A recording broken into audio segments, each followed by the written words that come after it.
அது பல ஆண்டுகளாக நடந்து வருகிற ஒரு வழக்கு. அந்த அம்மா ஏற்கனவே முதல்ல பல குற்றச்சாட்டுகளை சொல்லி இருக்கிறார்கள். இதை திராவிட முன்னேற்ற கழகம் பேக்கப் பண்ண வேண்டிய அவசியம் கிடையாது. நாங்கள் இதில் தலையிடவே இல்லை. உயர்நீதிமன்றத்தினுடைய வழிகாட்டுதலின்படி இப்பொழுது வழக்கு பதிவு செய்து வழக்குகள் நடந்து கொண்டிருக்கின்றன.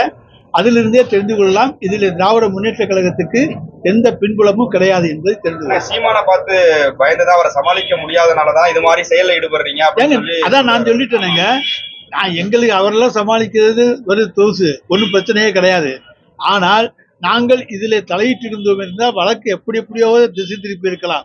நாங்கள் தலையிடவில்லை. இவர் சீமான் காஷ் பண்ண சொல்லி கேஸுக்கு போறார், அவருடைய வழக்கை ரத்து செய்ய சொல்லி.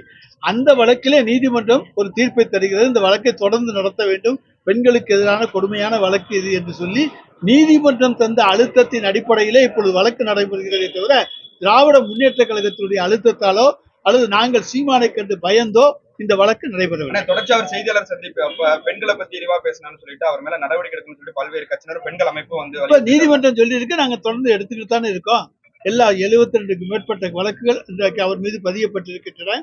எல்லா வழக்குகளையும் ஒரே நீதிமன்றத்தில் விசாரிக்க வேண்டும் என்று இன்றைக்கு நீதிமன்றம் சொல்லி இருக்கிறது. நிச்சயமாக அப்படியே நடக்கும்.